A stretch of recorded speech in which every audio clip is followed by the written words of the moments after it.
Good morning, Claire. Hello, how are you? I'm okay. How are you? Good.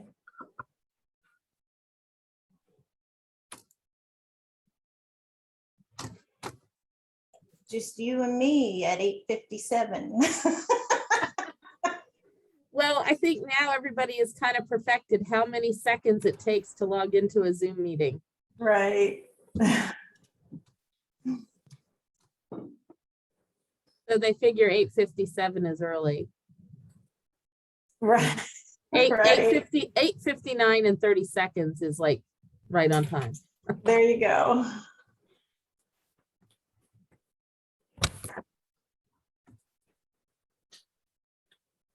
Good morning.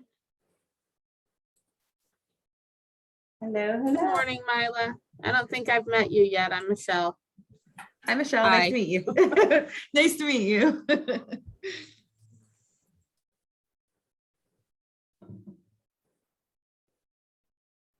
That's a good point. I should probably, you have been on a county call, but not necessarily everybody has been. Everybody. I should reintroduce.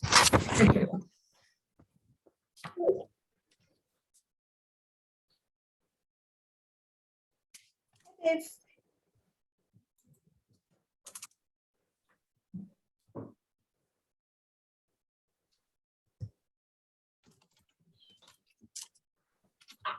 Morning. hello, hello.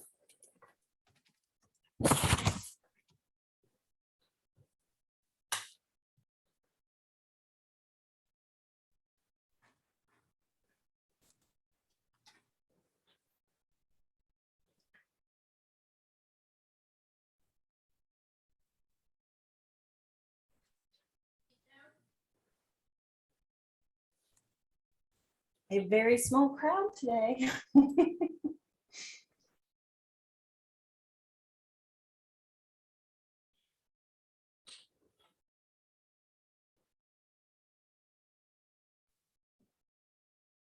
That's Jen.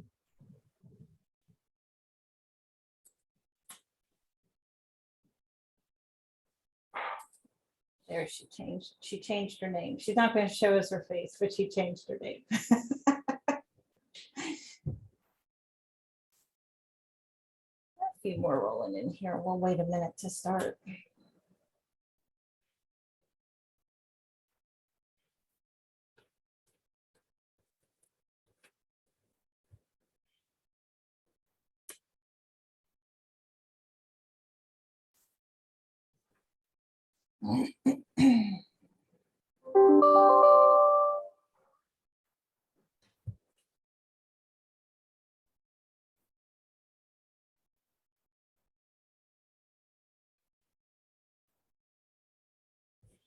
There's Jen. She's in the woods. I'm in Savannah. Oh, I was gonna say tomorrow it would have snow on it, but if it's Savannah, then it would not. I'm guessing their weather is better. Hi, Rachel. Hello. Well, I have 9:01, so I'm going to go ahead and get started. So welcome, everybody. Thank you for joining us. Dave Thompson is not going to join us today because he's going to give the year-end wrap-up at our January meeting. So he didn't think it was necessary to, he said not a whole lot was going on. So he'll join us in January. And that is the first thing I wanted to discuss is our January meeting. Currently, we don't have a ton of things on the agenda. We have an HOD wrap up with Dr. Pagan and Dr. Hertzberg. They have specific things they asked, and we'll send this out, but they wanted to talk about what PA Med should continue, what went well for you and your delegates. Are there new ideas you would like to be considered for implementation in 2022? And how can we better identify and interact with your elected delegates throughout the year for their ongoing engagement, responsibilities, and communication? So those are the things that they'll be coming in would like to talk about. And like I said, we'll follow up with that in an email as well, so you have those questions. And then also the legislative update, as well as Dave is also going to talk about the smaller group suggested that he talk about creating relationships with your local legislators. So he's also going to talk a little bit about that. And that is all we have. Dr. Taleni, we had hoped could join us to talk about his initiative that he's going to work on for 2022.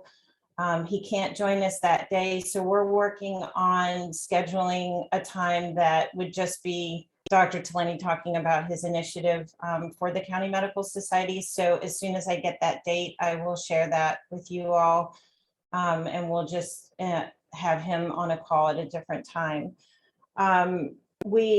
TJ, and I'm not sure who else, TJ, you can speak to this, are working with Robin and the CME group on a CME initiative. We had hoped to talk about that in January, but Marty said they weren't quite ready. But TJ, I don't know if you want to just fill the group in on what's going on there. I honestly, you know more than I do. I've not been involved. So maybe you can just share with the group, because I don't know that the whole group has been involved. Yeah, and Claire, I will do my best not to be TJ, and I will keep this under 3 minutes of talking with me. So as some of you know, we were trying to come up with an idea and wrote a letter in to PA Med in August regarding coming up with a virtual CME platform that would be free for all members and encourage, basically two things: more CME, better CME, and better access to CME for all members.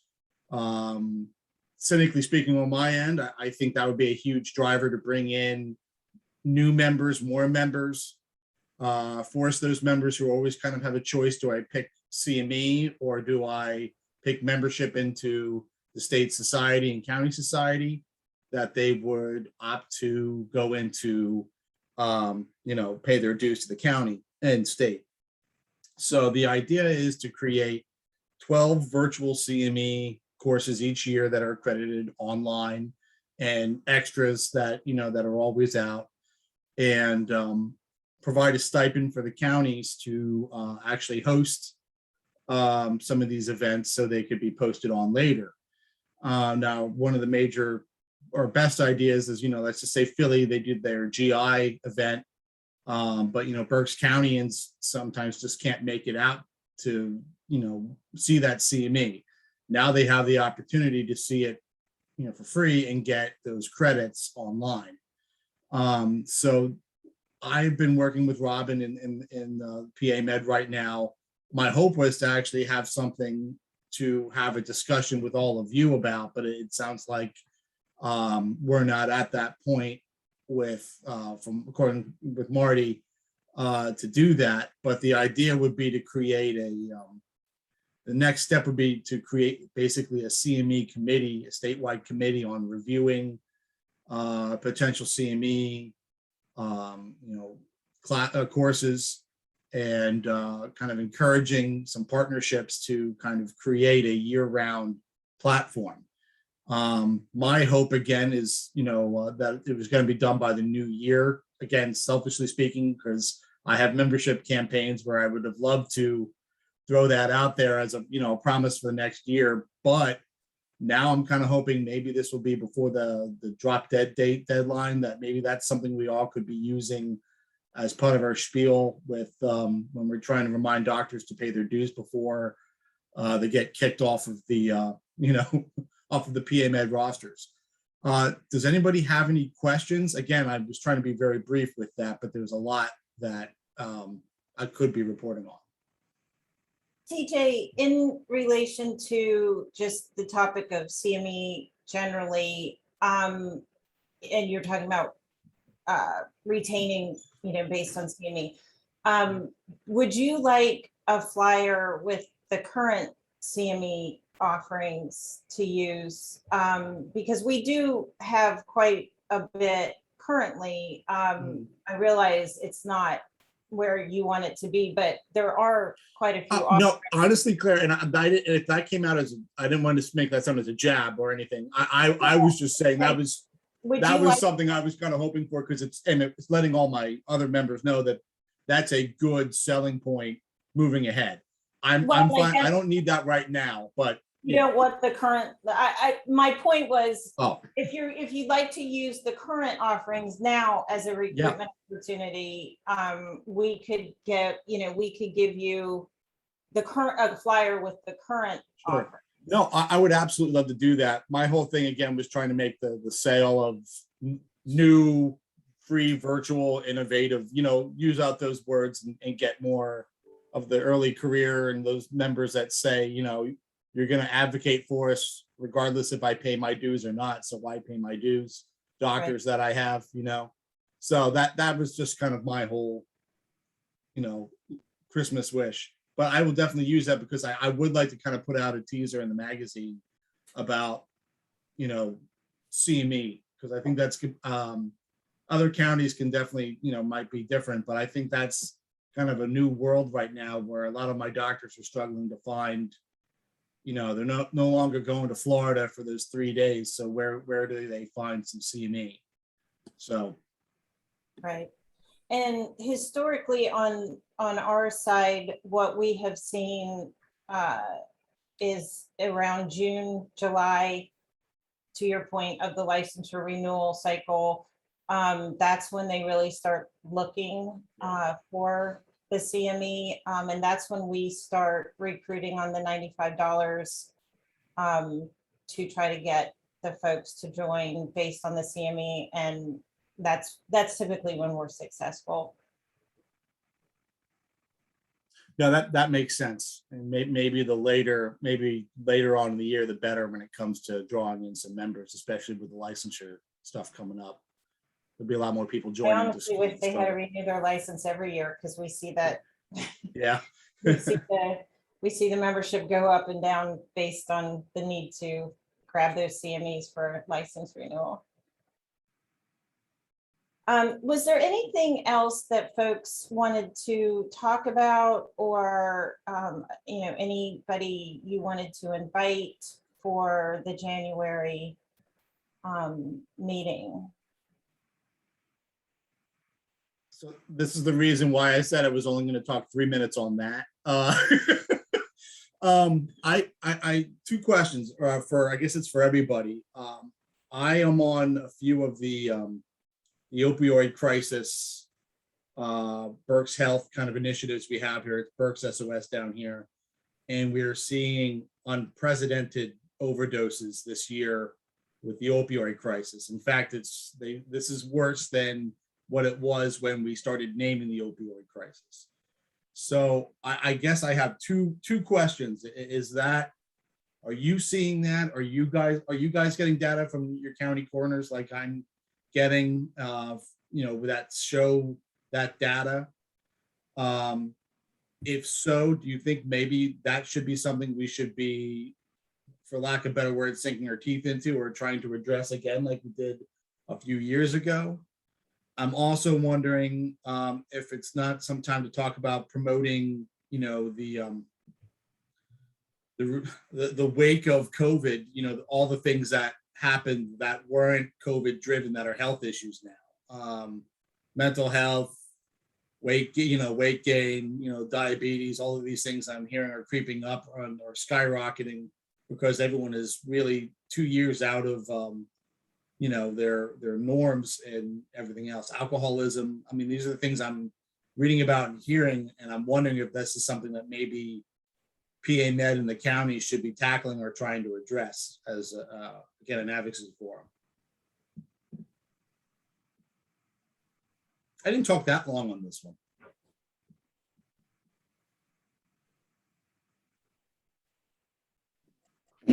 We're having the same issue here.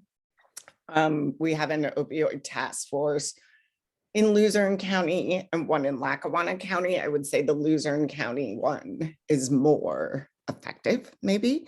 But we also do a medical law enforcement roundtable twice a year, and it allows for kind of open and honest discussion between physicians. We have the drug task force coordinator, people from the DEA, from the U.S. Attorney's Office, etc. And everyone is saying that they're seeing a massive increase. Also that some drugs that had gone away are cycling back in, tons of fentanyl, and also that they're finding that, I guess, distribution hotspots are changing. So for instance, here in Hazleton, there is some major distribution happening. So people are no longer going through New York or Miami. And that's also changing the lay of the land, because I guess there's not as many, there's eyes out there watching, but with COVID, they've kind of used this upset to move channels around, I guess, but yeah.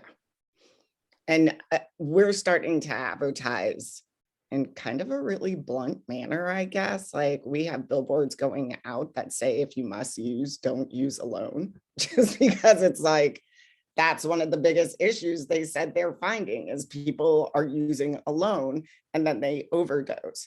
We're also working with a local university in their pharmacy program to do some tracking on naloxone distribution through local pharmacies. Like, are you stocking it? Are you willing to talk about it? Do you actually give it to people? Do you know about the order? So we're going to do a whole report on that. But if you look at it from that end, people aren't getting much support either because pharmacists are unwilling, I guess, or uncomfortable having that conversation. And then the other thing is straw gun purchases have really risen because drug dealers are telling their clients to go buy them guns and then they'll give them drugs in return for the guns. But these people don't realize that that's a felony and they can go to jail for a long time. So we actually have posters now in methadone clinics that say, don't buy guns for someone else, basically. But I'm happy to share any of those things. And we have a conversation coming up next week. Not that I think anyone wants to drive to Scranton, but these medical and law enforcement roundtables are really interesting. And it's really interesting to hear what comes out of them. And the misconceptions that both sides have about each other.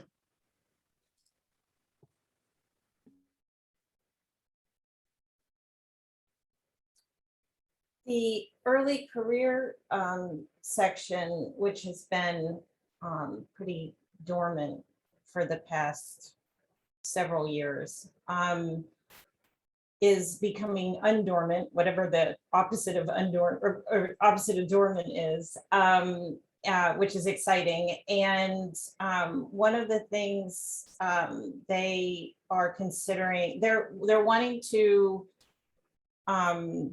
focus their time on something meaningful. And one of the things they are considering is sort of, to your point, Tanya, the harm reduction. So acknowledging that we're not going to stop everybody from doing this, but can we give them safe sites to do it? Can we give them clean needles? Can we,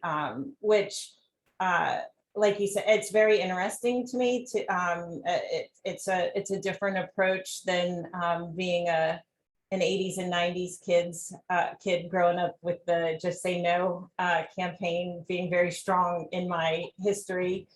But they are looking to focus on that, and they're having a meeting in December to talk more about it. And I'll keep you guys posted on what they come up with.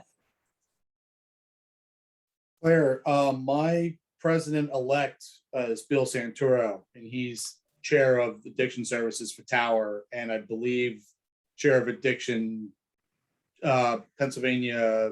I'm trying to remember what he's chair of the statewide for, and I know he's been talking about that to me and to Berks SOS and other places. So you might want to utilize him. He is obviously a member and very knowledgeable. If you want to reach out or have someone to kind of steer that conversation, that's one of our members. He would be excellent.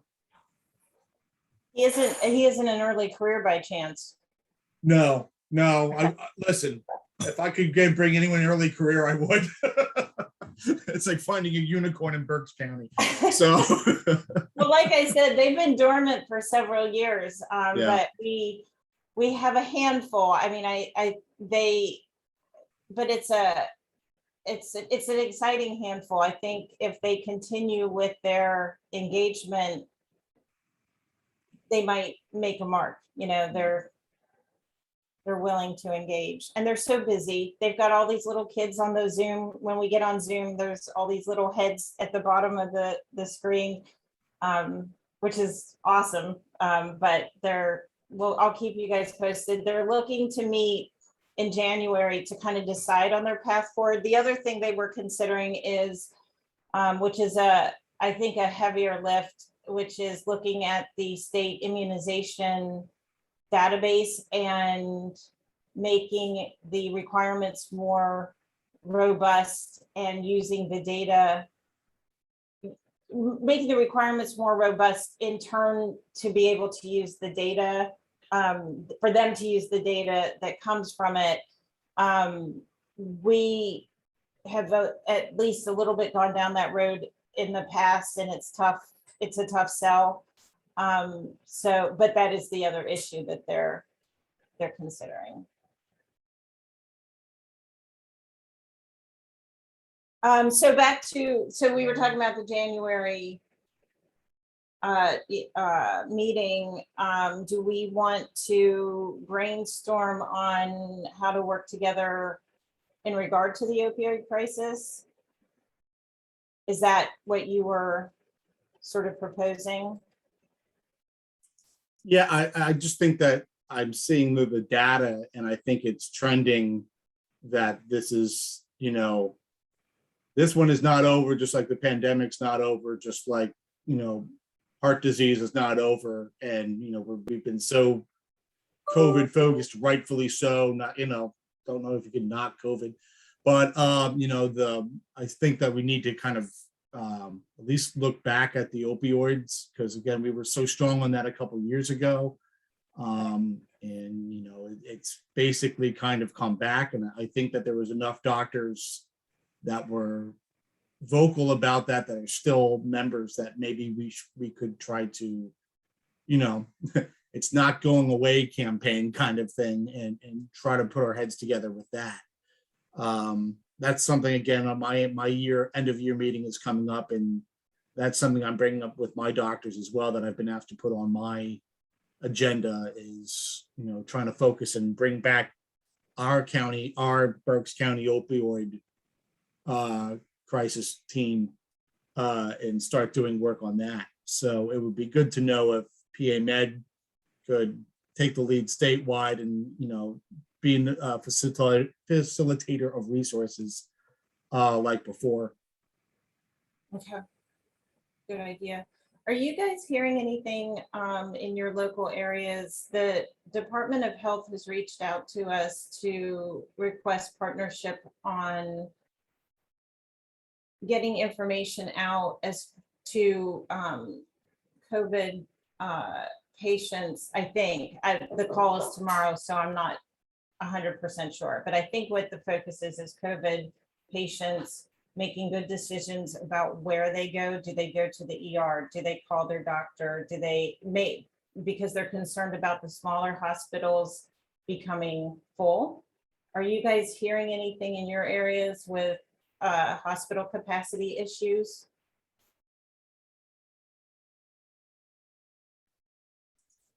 No. Not capacity, more just people being idiots. Okay. I can tell you that Hershey Med, and I only know this because my sister's a nurse on the COVID floor there, that they have it at capacity, and everyone that they have on the COVID floor is intubated and was non-vaccinated. Okay. So that's Dauphin County, in case anyone wants to know. But I'm not Dauphin County exec, but I just know that from the chatter I have.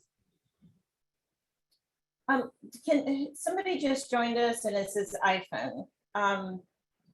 Can the iPhone person who just joined us tell us who you are?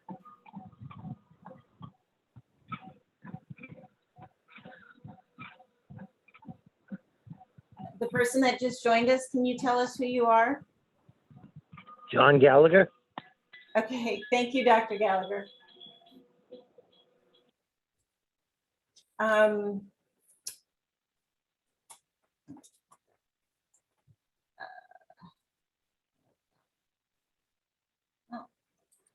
trying to rename. Okay, so we'll add the opioid topic to our agenda. Is there anything else before we move on from that you guys would like to add? If you think of something, please send an email. We will be getting an email out to sign up for the call. There will be a place to say if you have a topic. So if there is something that you come up with, let me know. Also, at the very end of December, Dave and his team will be posting a year-end wrap-up, legislative wrap-up to the county share site. So he wanted to wait until the session was done and then give a wrap-up. Also in early January, Dave and Marty are going to record a brief wrap-up as well, and also a little bit of a look to the next session. That will be posted on the Be Heard platform, and we'll also share it in other ways as well with our membership. And that they're going to record that the first week of January. So I'd say look for that the second week of January, and feel free to share that. Also, I wanted to share February 8 and 9 will be our all hands on deck time. I know some of you have participated historically. Just send me an email if you wish to participate with us on those days. I know membership is not just February 8 and 9, but it does cause some buzz when we start all making calls on the same day, and we're always successful in bringing some of those folks in. Just a few more things I wanted to share. I wanted to make sure everybody was, let me find it on my thing here. Everybody was paying attention to the recruitments that are being posted. Feel free to use those. They're on the share site. The one I specifically wanted to call your attention to was this 95 letter and flyer, because I think this flyer is useful. It's kind of a list of some good things that have been happening. You guys can feel free to use that, print that. And this is the letter that went out with the recruitment. We are starting to see those finally come in. The mail is killing us. The speed of the mail is truly killing us. So it's taking, just for you guys to know, if anybody is doing any mailings, it is taking forever for bulk mailings to get out, and then for those, for those to start coming back in. But Samantha is making sure she posts all recruitments. If you want to use anything in your capacity that you see there, just reach out to me. If it needs reformatted or something like that, feel free to use that. But she's doing that in pretty real time as those things are going out by email or snail mail. So that $95 mail recruitment has been out for a bit. We also have one with the Dr. Taleni initiative that's going out very shortly. So that will be there as well, and you can feel free to use that too. So just calling your attention to that. The other thing I wanted to share is the welcome emails or welcome letters are starting to go out again, taking forever in the mail. And honestly, I'd like to stop doing mail, but I think probably many of you would agree our members like the snail mail, pay attention to the snail mail.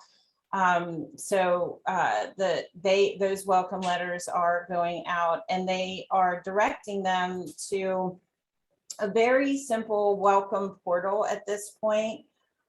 We are hoping to beat this up in future years, but it's a start. Just getting this even though it looks simple, is a pretty heavy lift on the back end. But they're getting a link to this welcome portal that is really a high level, just a quick welcome to them. They can click on the different tabs and really briefly read about different benefits, their team, etc. Katie and Janet are doing some welcome like orientations, but we're not limiting it to new members. We're inviting any member that wishes to join. And again, that's a very basic, how do I log into the website? How do I find my CME? If I have trouble logging in, what do I do? What is our legislative team? What are they doing? Just very, very basic membership things, because we have found that a lot of members don't know. And actually where that came out of was my conversations with the board. I do a quarterly update for the board. I show them new things on the website. For example, I would show them the welcome portal. When we started the HOD site, I showed them the HOD site. I showed them the Be Heard information. And board members were saying, oh my gosh, I didn't know this. This is great. And we said, okay, we have to start doing this for the members in general as well. So that's where that came from. They have had, or Janet has had her first one. I think Katie's is maybe tonight, this week at least. The members are getting emails about that, as well as the welcome letters and directing them there. The first one, I think I heard, went very well. And those are being recorded, and we'll put those out on the site for members to access as well. So that is all I have, other than to also mention the final resolutions are now on the HOD website. So if you have members looking for those final resolutions, you can direct them to the pamedsoc.org/HOD. And then if they click on resolutions, the final resolutions are there. And we will, as we have done in the past, on a regular basis, update the work being done on the resolutions on the website as well. So that is all I have. Does anybody have anything else that you would like to share? Any questions, anything you need from us?